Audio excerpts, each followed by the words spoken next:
পৌর নিগমের 4 বছর পূর্তি উপলক্ষে শীতবস্ত্র বিতরণ। আগরতলা পৌর নিগমের 4 বছর পূর্তি উপলক্ষে মঙ্গলবার এক সংক্ষিপ্ত অনুষ্ঠানের আয়োজন করা হয়। পৌর নিগমের 1 নম্বর ও 2 নম্বর ওয়ার্ডের কর্পোরেটর মিতা রানী দাস মজুমদার ও শর্মিষ্ঠা বর্ধনের উদ্যোগে এই অনুষ্ঠানে দুস্থদের মধ্যে শীতবস্ত্র বিতরণ করা হয়। অনুষ্ঠানে বক্তব্য রাখতে গিয়ে মেয়র বলেন, বর্তমান সরকার সবকা সাথ সবকা বিকাশ নীতিতে কাজ করে চলেছে।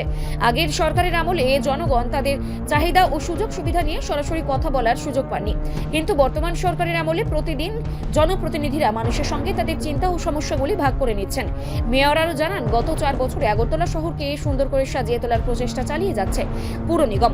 নাগরিক পরিষেবা উন্নত করার ক্ষেত্রে ধারাবাহিক উদ্যোগ নেওয়া হচ্ছে। তিনি জনগণের সহযোগিতা কামনা করে বলেন, স্বচ্ছ আগরতলা গড়ে তোলার জন্য সবাইকে এগিয়ে আসতে হবে। রাস্তার ড্রেনে আবর্জনা না ফেলে নির্দিষ্ট স্থানে আবর্জনা ফেলার আহ্বান জানান তিনি। তার বক্তব্য, শহরকে পরিষ্কার পরিচ্ছন্ন রাখলেই স্বচ্ছ আগরতলা একটি দৃষ্টান্ত স্থাপন করবে। এই সংক্ষিপ্ত অনুষ্ঠান শুধু শীতবস্ত্র বিতরণের মধ্যে সীমাবদ্ধ থাকেনি, বরং নাগরিকদের প্রতি সরকারের দায়বদ্ধতা ও উন্নয়নের প্রতিশ্রুতির প্রতিফলন ঘটেছে।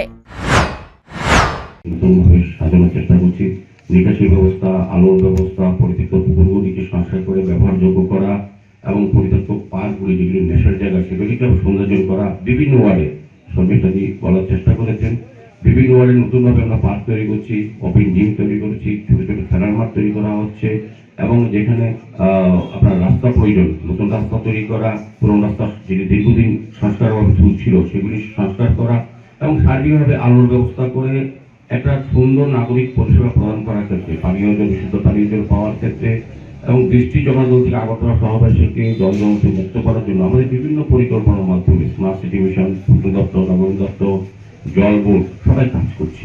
আপনাদের সহযোগিতা আমরা চাই।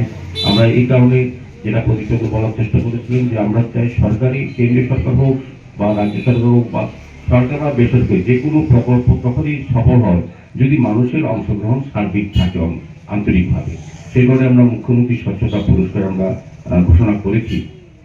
পুরস্কারের মূল্য কতটা সেটা আমরা ভাবি না। আমাদের বক্তব্য হচ্ছে যে আমরা যে কাজগুলি শহরবাসীর জন্য করব, শহরের মানুষের জন্য করার আমাদের যে দায়িত্ব দিয়েছেন সেগুলি করতে গেলে আমরা সমস্ত অংশ মানুষের পাশাপাশি সহযোগিতা চাই। সরকারি উদ্যোগের সঙ্গে মানুষের অংশগ্রহণ অত্যন্ত প্রয়োজন।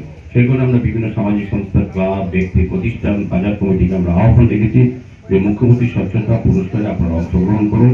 আপনাদের এলাকায় আপনারা পরিষ্কার রাখুন, দেখবেন আস্তে আস্তে যদি 2 নম্বর ওয়ার্ড পরিষ্কার পরিচ্ছন্ন থাকে এবং নালাগুলি নিয়মিত পরিষ্কার করা আমাদের সাফাই কর্মীরা চেষ্টা করছেন, তারপরেও অনেকের অসহযোগিতা বা অসহযোগিতার কারণে নালাগুলি বন্ধ হয়ে যায়, যত্রতত্র আবর্জনা ফেলা হয়, প্লাস্টিক ফেলা হয়। সেগুলি যদি আমরা সংঘবদ্ধভাবে সরকারের পাশে থেকে, পৌর নিগমের সঙ্গে থেকে, এলাকার মানুষ যদি আমরা ক্লাবগুলি বা প্রতিষ্ঠানগুলি বা ব্যক্তি যারা সুন্দর রাখতে চায় শহরকে বা নিজের মহল্লাকে, তারা যদি আমরা চেষ্টা করি 2 নম্বর ওয়ার্ডে যদি পরিষ্কার পরিচ্ছন্ন স্বচ্ছতা থাকে তবে তো আগরতলা হবে। আগরতলা 11টি ওয়ার্ডের মধ্যে প্রত্যেক ওয়ার্ডকে স্বচ্ছ হতে হবে, তবেই স্বচ্ছ আগরতলা আমরা ঘোষণা করতে পারবো। রিপোর্ট সংবাদ প্রতীক্ষা।